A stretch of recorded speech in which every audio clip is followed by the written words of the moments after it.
Hello everybody, welcome to the United Stand. This is your latest Manchester United news, and it's Manchester United tripped to West Bromwich Albion preview. Is Ole Gunnar Solskjaer out of tactics? No, he's not out of tactics. Get your words out. Put your teeth in.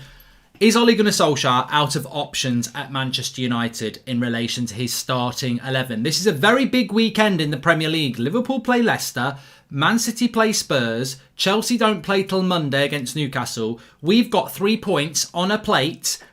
Basically, you can go into your fish and chip shop on a Friday night this week and you might get fish and chips. They might offer you chicken and chips. They might offer you a burger and chips. They'll also be offering West Brom and chips because it's 3 points on a plate. That's what it is. They've drawn 1 of their last 5. They've lost 4 of their last 5. Sam Allardyce has not made any big difference there. They're averaging nearly 3 goals conceded a game. They're bottom of the league in relation to home form. This is a game for Manchester United to win. And as I said, there are other games going on. And it's about the league at the moment. Obviously, we've got the FA Cup draw coming in tonight, but it's about the league at the moment. And we need to go and get the results tonight, on Sunday against West Brom. But as I put that team, there's 2 things I want to say actually. We've got some latest Manchester United news to discuss. Interesting link to a centre back. I don't know what you're going to think about that, but don't jinx it. There's no such thing as a jinx for a start. There's no such thing as a jinx. There are 11 multimillionaires who put a Manchester United shirt on and have in their palm of their hands millions and millions of United fans who passionately want us to win. People need to move past jinx. There is no jinx. There is 11 players wearing a shirt who have our destiny in their hands. And we are beholden by their ability and effort levels. And as we've seen against Sheffield United, you can think it's 3 points on a plate and they can not turn up. So look, there's no guarantee that we're going to beat West Brom. But what I would say is this is 3 points on a plate.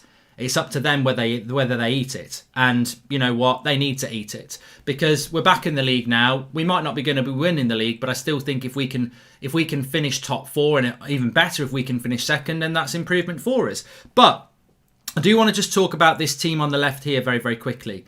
2 things I want to say about that team. Is this not Solskjaer's best 11 at the moment? Does he have any options? But the first thing I want to just say for a moment, I just want to dwell on this for a moment. Look at that team. Is that team ever, whether it's now or in 2 years or next year or in 5 years, is that team ever a Premier League winning side in your head? And if it isn't, why not? Now, I look at it. I don't need to look at it because I'm looking at you. I'm looking right at you. I'm looking at you, Kyle. No, I'm looking at all of you. I look at that team and I think, it's not a title-winning team. No, never in a million years is that a title-winning team. Not for me. I mean, it could win a title. Anything's possible. But that's not a title-winning team. And it's definitely not a Champions League winning side. Now, people are talking about Pogba in the live comments. Pogba might not be here next season. So, you know, I'm not future planning with Paul Pogba. There's no point. Absolutely no point. It's like a turkey planning what they're going to do in the February half term in November. You know, you won't make Christmas. It's all over. So I'm not planning with Paul Pogba. I'm looking at that team. I see 11 players that will be here next season. And I look at it and I say, will that win the league? Now, I'm not talking to Solskjaer about that. I'm talking to Ed Woodward and co. I'm telling them that team ain't going to win the league and only you can improve it. Not Solskjaer. He's got what he's got. That's his best 11, I reckon, at the moment. So what are you going to do to improve it? For me, that front 3 don't necessarily have a problem with it. You know, you've got Diallo, you've got Martial, you've got a few young lads coming through. If we don't buy anybody, there are options there. I look at Bruno and I think, well, you know what? He never, you know, he's relentless. I look at the midfield below that and I think we need a CDM. And I look at the centre-back position and we need a centre-back. You give me 2 players, CDM, top quality, centre-back, top quality. That team starts to maybe build towards winning a title. And people will laugh about it. People will laugh about it. But people laughed at Jordan Henderson lifting a Premier League title. And didn't Jordan Henderson win Player of the Year as well? So, you know, I wouldn't laugh at that team. There is definitely potential to grow. But as an 11, that desperately needs 2 players added to it, in my opinion. So, look, it's very, very simple, isn't it? That is not a team to build a future off. He needs players adding to that squad. But going into the West Brom game, I feel Solskjaer's out of options. It's very interesting. And that's the team I think he'll go with. And I think we're finally getting to this point now where we can pick a Solskjaer side with confidence. I think we've never really been able to do that. But I cannot, and correct me if I'm wrong, I cannot see him making any changes to that team. Some people would say, well, maybe Henderson will play in goal. Some people might say that, maybe Eric Bailly will play because it's West Brom. And maybe those things will happen. But ultimately, I think if Solskjaer wants to put a strong team out, that'll be his strongest team at the moment with Pogba being injured. Pau Torres is centre-back target. He would be a good signing as he is decent pace-wise and is left-footed. Another good option, says Salah Ahmed. Yeah, I do like Pau Torres. I'll talk about that. I'll come back to that in a moment because I want to just get through the preview stuff first. But top 4 in FA Cup, a successful season, says Finn. I think it is, yeah. Depends where we are in top 4, though. I wouldn't be happy with 4th. 3rd, maybe. 2nd, I think, would be a good season with an FA Cup, definitely. But I think Solskjaer is out of options, and I'll explain for why. Remember, Solskjaer many times this season has spoken about the demands of the season, having to play games, fatigue. But when you look at and there isn't a table that exists unless you want to make it yourself. But if you look at, and it's probably quite a big task to do it, to be fair. But if you wanted to calculate the minutes substitutions have had this season under each manager, Solskjaer would be very low. He wouldn't be the highest. He doesn't use his bench. Now, that is a flaw, that is a criticism, and it is a problem because it doesn't matter who you are, whether you're Pep Guardiola or Sam Allardyce, around the 70-minute mark, you'll be looking to make you 3 subs at the moment because the demand of the season that we're in. Solskjaer doesn't do it. And I think Solskjaer doesn't do it because he doesn't trust his bench. And yet he's got 7 options, 9 options on the bench, and he doesn't trust any of them. He's out of options, and this is really concerning me coming into these next few games because we're going to be playing Thursday, Sunday for a lot of time now. I think we'll beat Sociedad over 2 legs. One of their players, is it Elazabel's? I've probably got his name wrong. I think he's out injured now. They're nowhere near as good as they were when the draw happened before Christmas. They're actually losing a lot of games, so I think we will beat them. But the issue he's got is that, is he out of options? I think he is. I think that beyond that 11 I put there, all right, you can bring Henderson in goal, but there's not really anybody else I would go, yes, you can trust them. I mean, Tellez, I like Tellez, but, he doesn't play much. Twansebi, I like Twansebi, but he doesn't play much. Van der Beek, I like him, but he's not been played much. Martial, I like him, but, Martial's a bit in and out this season. And then you're moving into the people like Dan James, Juan Mata, Nemanja Matic, who I just think have been very poor this season. So Ole Gunnar Solskjaer at the moment is running out of options because that is basically the team he can trust. That's basically the team he's going to pick. And beyond that, he doesn't really have many options, which makes it easy for us to pick what his best 11 is, but it's going to make it very difficult for us from next week when we're playing Thursday to Sunday.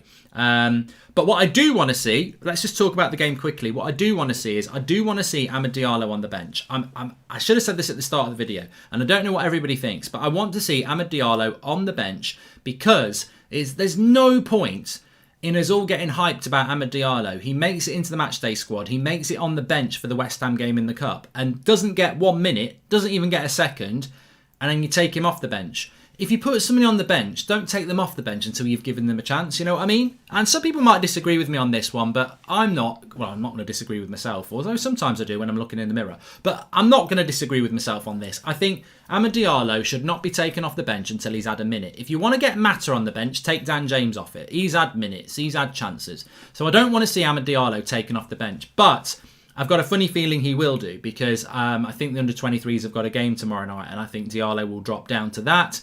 Therefore, he won't be involved with the matchday squad on Sunday. But I really, fingers crossed, hope he does. Now, do we need to worry about West Brom before we get into some of the latest Man United news? Because there is some sort of transfer stories to talk about as well. Do we need to worry about West Brom? Only in the context that we lost to Sheffield United when they were at the bottom of the league. So we do, and it is away from home. We are capable of losing this game. I'm not going to get arrogant. But if we don't win by more than 2 goals, I'll be very surprised. As I said, they're averaging nearly 3 goals conceded at home this season, West Brom, across the course of the season. Sam Allardyce's style of football, you could write it on the back of a stamp. It's route one. It's physical. It's win second balls. It's very, you know what you're going to get. Which is why I'd be considering playing Eric Bailly in this game, because Eric Bailly is a physical player and he's good in the air. But look, that's up to Ollie. I think he'll go with Lindelof and Maguire. Obviously, McTominay's going to be important in this game because he's physical.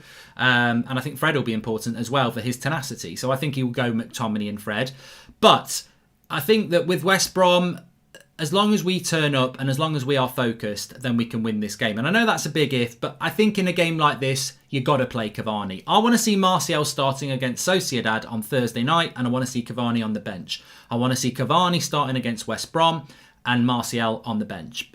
Share the role. We're playing Thursday, Sunday. Share it about. And I think that Cavani suits West Brom physicality more than he suits Real Sociedad. I mean, ideally, Cavani suits both, but you can't keep playing Cavani every 3 days. So I think give Martial the Real Sociedad game. Give Van der Beek that game as well, hopefully. Hi, Mark. Would you ever do a player career? The Honker, I am... just a little reminder. I am playing FIFA career mode almost instantaneously after this stream in about 25 minutes. I've got a double header Champions League quarter-final against Barcelona, first and second leg. So even if you don't like FIFA, it's worth a watch. The link's in the video description. It will be entertaining. I get very animated about it. And JT says, off topic, but a lot of people don't understand how much of a pay cut Tom Brady takes to allow the owners to build a winning team. A director of football is essential to find players in the budget. Yep, you're spot on there. Will Ollie drop De Gea? Doesn't deserve it, in my opinion, says Ben. I have got a new chair. You know, I've always had a static chair, and now I've got a new chair, and I just think it adds to the set, doesn't it? It does. I like it, and it means I can move around more. I've been wanting to get these for ages.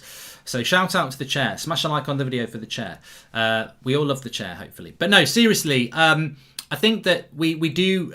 In relation to that question about De Gea, I do not believe De Gea needs to be dropped. I'm 100%, I stand with De Gea, although I'm not standing up, David, because I love my chair. So the chair and me are with you, David. He should not be dropped. Henderson didn't do anything to push De Gea out on Tuesday night. I mean, he may as well have been in a sleeping bag. He had nothing to do. So De Gea deserves to start. If you want to drop De Gea, then Maguire should be dropped as well. And Maguire's never going to get dropped, so he needs to stand by De Gea. De Gea should play against West Brom. But I'll never say never. He might drop De Gea and play Henderson, but I wouldn't do it. Never. So I think in relation to West Brom, we should be looking to win this game. We should win this game. Cavani starts for me. Greenwood off the right, Rashford off the left, Luke Shaw and Wan-Bissaka, Bruno obviously, McTominay and Fred. The most important thing about the way we approach this game, though, is do a spin on the chair, please, says Tom. I can't really do a full spin because I'll wipe a few things out, but I can move it around a bit. Look. Ooh. It can move. But the most important thing about this game against West Brom, and I think most people are going to know where I'm going with this, Scott McTominay must be given licence to get forward. He cannot sit there in front of Harry Maguire and bloody Victor Lindelof with Fred and bubble wrap them. We can't do that. We know now that if McTominay is going to make it as a Manchester United first team player, he's going to have to make it as a box-to-box player. And to do that, he's going to have to be allowed to do what he does well. Get to the edge of the box. Get McTominay on the edge of the box and teams will panic. It's another and Solskjaer even admitted it himself after the game against West Ham. It's another weapon to have. Teams will be wary of Scott McTominay on the edge of the box now. Now, not as much as they were as wary as a bloody Paul Scholes. You know, that's stupid. Them comparisons are ridiculous. But if you've got somebody on the edge of the box who's a threat, then West Brom have got to deal with that threat, and everyone's got to deal with that threat. We don't need two holding midfielders away to West Brom. We need to play on the front foot. We need to press them high up the pitch. Personally, I would love to see Eric Bailly play this game. I think physicality-wise, it would suit him, and also we could play a higher press. Because when it comes to West Brom, they're a very hard team, West Brom, even when they had Slaven Bilic as their manager, to pick out a player. For me, their best player is Pereira. He didn't even start last week against Spurs. He came off the bench. So Allardyce in charge. They're going to be workmanlike. I mean, they had Maitland-Niles playing as a centre midfielder last week. This is a championship side, and we need to treat it like a championship side. We need to turn up to the Hawthorns, play a high line, press them up the pitch, get 2 or 3 goals, get it done, and get back out with 3 points. And that's what I expect. I expect a comfortable win. Professionalism. But it will all come down to how we approach this game. If Solskjaer goes into it the same way he went against West Ham for 90 minutes with 2 holding midfielders, we'll struggle. If he gets McTominay and Fred allowing them to push forward, we'll win it. It's as simple as that. Thomas Clark have done that. Against Everton, we missed Pogba's skill on the ball and long passing. He's the key to breaking down deep banks of 4. Great with Bruno too. He's a tough loss, says Greg Basham. I agree, Greg. I think he is. Yeah, I think he is. Thanks for the super chat there, Pablo, as well. I think he is a big loss, but you're going to pick up injuries. We can't. Solskjaer himself said this. We've been very lucky in relation to injuries. You're going to pick up injuries. So and Pogba's not available. So we crack on. Love your show, says Karan. One question. Let's say we do get a world-class defender. Do you think Ollie will bench Maguire? No. I think Harry Maguire, and I'm comfortable with it, even though I know a lot of you aren't. Harry Maguire will be our centre-back. He needs a centre-back next to him. And look, what needs to happen here is, if you don't rate Maguire, and there's a lot of people that don't. I don't not rate Maguire. I just think he's a bloody accident waiting to happen at the moment, especially when he plays with Lindelof. When he plays with Bailly, I think he's all right. But doesn't mean he will be all right. If you buy an Upamecano or a Koundé or a Konate or whoever it is, you buy a top-class centre-back, you put them next to Maguire, and Maguire keeps doing what he's done this season, he's got to go. He's got to go. But I'm one of those fans who think that if you give him a better centre-back partner, you'll get a better Maguire. If you give him a better centre-back partner and he doesn't improve, he's got to go. But for me, that's not the question for now. We've got to get the top quality centre-back in first, and then you see how he works with Maguire. And I think that will be Ollie's plan anyway. So I'm not saying you're wrong saying Maguire's not good enough for United. I personally think he will be when he's got the right partner with him.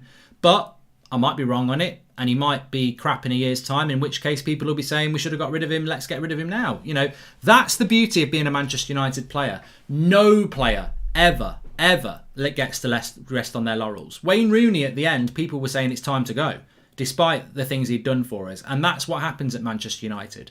When you drop off, you drop out, and that's what should always happen. So nobody should be given a free rein, no matter how much the manager likes them, no matter how much a manager is paid for them. If they're not good enough, they're not good enough. And every Manchester United player needs to be on their toes in relation to that one, as far as I'm concerned. Marco says Maguire is easily the worst captain in the history of United. I don't know, we gave it to Fellaini once. Mark, what do you think would happen if Pogba leaves in the summer and Donny wants a move? How do we replace them? Would be big shoes to fill for Grealish, says 15 Demon. And Maguire is helpful in starting attacks, which actually leaves him exposed. It's even more reason why we need a top-flight athletic centre-back, says Greg Basham. Van der Beek in for Fred. Look, I'm not going to put stupid things in. Like, there is absolutely no way. I don't think Donny van der Beek will even play a minute on Sunday, and Pogba's not even fit, so I don't expect that to happen at all. The FA Cup draw is at 7:45 tonight, by the way. A few people were asking about that. Yeah, hopefully I agree that Diallo will be in the team. We've spoken about that team not being title winners, in my opinion, and we need to do a little bit better in relation to that. But remember, just to give you a little bit more positivity before I give you some transfer news, a little bit more positivity here. Remember Manchester United, we are top of the league in relation to away form. We're unbeaten in over a year, and we are top of the league. Leicester have got the same points, but they've played a game more than us away from home. So I've got total confidence we'll win this game. Of course, anything can happen with this side. They have done Sheffield United in very recent weeks, but I expect us to go and get the result. And remember, against Sheffield United, we didn't have Luke Shaw, and I think at the moment, as silly as it might sound, because he's a left back, I just think he's massively important to our side, and I think that we've got a few players at the moment that really make us tick. And Bruno's one, and Cavani's another, and I fancy Rashford to get a couple of goals in this game as well. Deal or no deal, Mark? I offered you second in FA Cup a few weeks ago, and you said no. Now I'm offering you fourth in an FA Cup. Deal or no deal, says Brad Bowden. No, I don't think that's good enough, Brad. I don't think fourth place is good enough because we got third last year. However, Brad, what I would say is I'll come back to this and I'll say what I said at the start of the season. It's not necessarily about where we finish. It's about how many points we get. I think we got 65 points last year. I want 75 points this year. Now, 75 points might make you finish fourth. Looking at the league table, 75 points will probably get us second. But I want 75 points this year. That's the aim for United, because positions can change, but your points total doesn't. We need to be able to look at last season and see progress. We could finish second with 64 points, and that's not really progress, is it? So I want to see points tally. I think that's really important. Can Cavani get 30 goals this season? His injury record's not been too bad since he joined us, says Brad said somebody. I don't know who said it. I still think that Edinson Cavani's injury record is cause for concern. He has been injured. You think about it. We've only had Cavani at this club since the end of September. So 4 and a bit months. In that 4 and a bit months, he didn't get fit for the first month. He had a 3-match ban, which isn't his fault, and he missed about 2-3 weeks with an injury. So don't be fooled with Cavani. I don't think we're out of the woods in relation to his susceptibility to injury. But I say this in a positive way. This is why we need to manage him correctly. And I think Solskjaer has been doing that well. You can't play him every game, every 3 days. You can't do that. So as long as we manage him all right, I think he'll be fine. But, it's hard to get 30 goals when you've got to be managing a player. But I'll tell you why Cavani won't get 30 goals. It's a very good question, actually. I'll tell you why Cavani won't get 30 goals in a United shirt. We don't create enough chances for our number 9. We never have. We've never created enough chances for our number 9 in the last couple of years. We need to create more chances. You give Cavani 4 chances a game, he'll score 30 goals in a season. He won't score all 4. As we know, Cavani has missed sitters. But if you give him 4 chances, and I'm not talking about 4 sitters, 4 chances that, if he does well on those chances, you'd expect him to score. I guarantee you Cavani will score at least 2 of those. So I think Cavani needs chances. And look, you play for Man City, you play for, you look at Harry Kane over the years. Maybe not now under Mourinho. They do get a lot of chances compared to our number 9s. I remember when Lukaku was up front for United and Kane was up front for Spurs. And I think Kane was averaging around 4 chances a game and Lukaku was averaging around 2. Well, that's creativity issues, isn't it? City made 1 sub a game last 3 league games, says Robert McCormack. And Spurs out of the FA Cup, Europa final, your Arsenal versus United or Spurs, says Zayn Miasi. It was a cracking game between Spurs and Everton, to be fair. So a little bit of transfer news for you to bring up. There's a story going around about Thomas Souček at West Ham. Now, it's interesting, isn't it? Because I really like Declan Rice, and I think he's the player to go for. Would I want Souček? A lot of people are going to go, I'd take either or. I'll be very happy with Souček. But for me, this is not a signing for Manchester United. And I'll explain for why. We're trying to turn that team there into a title-winning team. I don't think Thomas Souček next to Scott McTominay makes us a title-winning team. I think it makes us West Ham. Is Souček and McTominay better than Souček and Rice? No. I don't think it is. I think Rice and McTominay is better than Souček and Rice because I think Declan Rice is a young player with leadership qualities who can get better. I don't think Souček's going to get any better than he is. I think he's a good player. I think he's a very good player. But I don't think Souček's the player to come into Manchester United and make us a title-winning team. So Souček to me reminds me, and I'm going to be really offensive to him here, it reminds me of a Schneiderlin signing. And I think we need something better than that. I think we need somebody who's got the potential to be the best CDM in the league. And I think Declan Rice has got that potential. I'm not saying he's going to be, but I think he has got that. So I don't really want Souček. I don't think that makes us a title-winning side. I don't think Liverpool are going to be, or Man City are going to go, oh shit, they've bought Souček. I don't think they are at all. I think he's a bench player for them, and we need players that Man City are going to go, that's a good signing. So I would go something a little bit better than that. We need Matty Cash. He's a very good right-back roadrunner. Matty Cash at Villa is a very good right-back, and he's done fantastically well at Villa this season. I wouldn't mind him as a backup right-back, to be fair, but I don't think Villa will be letting him. I mean, let me just give a shout-out to Villa as well. What a summer they had. Matty Cash in at right-back, Watkins up front, Ross Barkley on loan has improved them massively there. Martinez in goal. They've got to have had the best transfer window. I mean, everyone will say, well, Chelsea had it, but in relation to improvement and consistency in performance, they've done really, really well. Is Cavani a better number 7 than is Cavani the best number 7 since Ronaldo? Says Sartak. Yeah, easy. I think Michael Owen was technically the best number 7 since Ronaldo, so Cavani definitely is easy. It's not that hard. It's not that I could play 5 games as number 7 and I'd be the best one since Ronaldo before Cavani. So it's not hard to be the best number 7. What do you think our best midfield is, says Joel. At the moment, it's probably that. And that worries me because there's massive issues with that midfield 3. But at the moment, it probably is that. Matic has been a right letdown this year.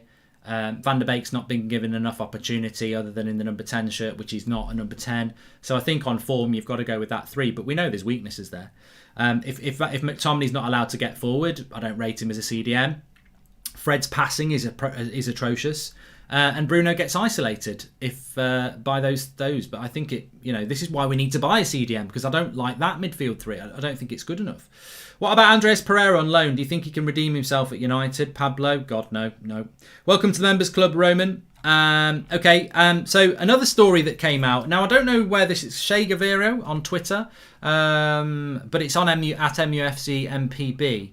I saw it, and I don't think there's anything in this. But Stefan Savic of Atletico Madrid, Montenegrin centre back.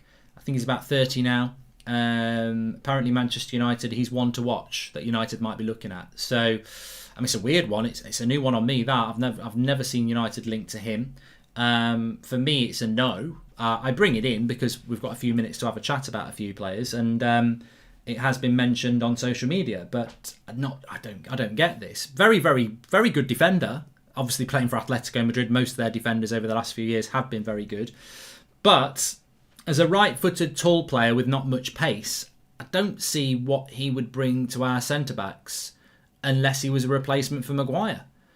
Savic and Maguire would be savage. I think we'd have massive problems. So I can't see why United would be looking at a player like that. He's, some people might say he's better than Maguire, but I just don't see that. I don't see how that works. I think it would scare me. It would scare me how wrong we would be to buy a player like that. So no, it's a no from me. It really is.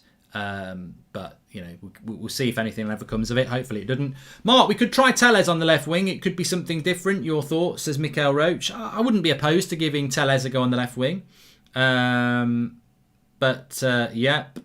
on any centre-back pair is better than Magaluf, says hello. And would have nightmares with Savic and Maguire at the centre-back, says Jack D. Mark, I think you're getting Rice wrong. He hasn't really proved a lot as a single CDM. He always plays with someone else, so probably Ndidi Basuma would be much better, says Aritro. I wouldn't be unhappy with Basuma. I wouldn't be unhappy with Basuma at all. I don't know whether there's enough to think that United might go for him, but I wouldn't be unhappy with him at all. I think he's a player destined for bigger things, so I wouldn't be unhappy with him. Just to go back with what Salah Ahmed was talking about, Pau Torres. I do like Pau Torres, but I must admit I've said this before. I haven't seen a lot of him. You get people who do watch him and think he'd be perfect. He's relatively quick. He's left-footed. He's quite good in the air, and obviously he's good on the ball. Villarreal centre back at the moment. He does get in the Spanish national side. Maguire and Lindelof don't work as a pairing, says Dinosax. Definitely, I think we've all established that. But you do get people saying that Pau Torres is just a Spanish Lindelof. And that worries me a little bit. So there's aspects about Pau Torres that excite me, but then there's aspects about it that worry me a lot. I've got to be honest. It's like buying a house, isn't it? And some of you might not have bought a house yet, but it's like buying a house and you like the house, but you don't like the garden. But you think, well, maybe I can live with the garden. Or you like the garden, but, the kitchen's not big enough and there's not really room for extension. I can live with that. I don't want Manchester United to live with it. I want United to get the house that's got the nice big kitchen and the nice big garden. I want the house that you want with this centre-back. I want Solskjaer to get the centre-back he needs and wants and is happy with. And I just think with Pau Torres, he could be really good, but there's a question mark there. And I think when there's a question mark there, why are Man United doing that on such an important position? If worst case scenario, we buy Pau Torres in the summer, by Christmas we're going, he's no good. Well, we're back where we are now. Now, that can happen with anybody, but I've got a very good feeling about Koundé. I've got a very good feeling about a Varane.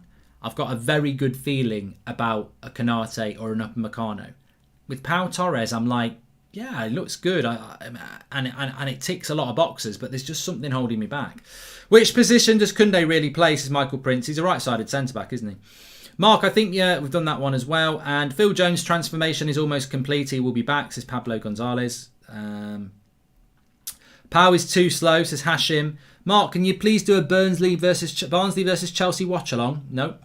And Mark, if you win nothing this season and end up dropping out of the top 4, should Ollie be sacked, says Kyle. I don't think that's going to happen, Kyle. But I'll answer the question.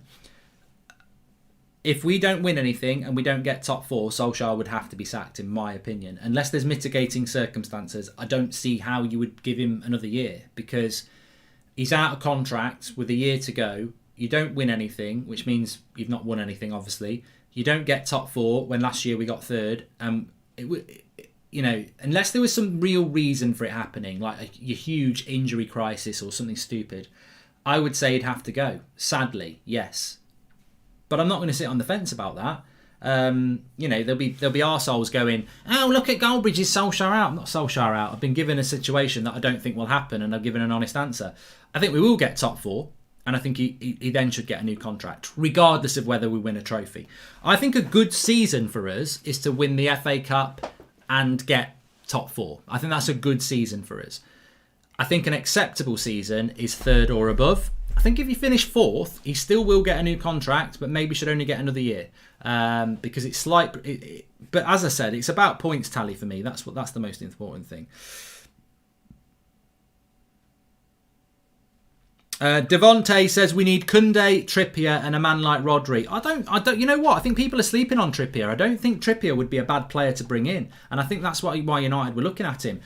It's always good to be greedy. I understand we want Lamptey. Some people want Max Aarons, young players that can develop and get better. I get that. I'd prefer that, but I like Wan-Bissaka, and I think Trippier, like Telles for sure, might be somebody that can help him and push him on. Because what you'll get with Trippier is tenacity as a fullback, which you want, but also he's got good ball delivery in the final third. So I don't think Trippier would be a bad signing. It depends how much, and I think he'd be a lot cheaper than Max Aarons or a Lamptey. So yeah. Do you think Ollie may change his tactics because the team is more easier to predict? So he may fear other teams would take advantage of that, says Jonathan McKenzie. Not in a game like this, not against West Brom. We don't need to worry about tactical masterclasses from Sam Allardyce. He's going to play Route 1 football and try and win the second ball. He's been doing it for decades. There's nothing to worry about West Brom. Route 1 football, win the second ball. Physicality, hard work. Off you go. Is that it, Sam? Yeah. We're not doing any ball work? No. See you later. We've only been here 2 minutes, Sam. I know. But that's all we're going to do. We should go for Haaland. Man United is perfect for him. We should have got Haaland a year ago, to be honest with you. That's what should have happened there.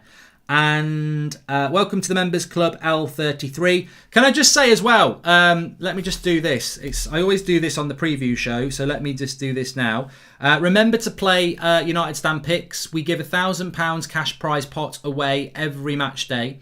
These are questions that are asked that you can answer now, but they are to do with the game. So it might be, will United score in the first half? Yes or no. If you get it right, you get a point. Will they score in the second half? Yes or no. Will Bruno get an assist? Will Cavani score? 12 questions that are match specific. The link is in the video description. It's free to enter, but you must be over 18 because we are giving away cash prizes. So that's why you've got to be over 18. So please play responsibly. Terms and conditions are in the video description, but it's free to enter.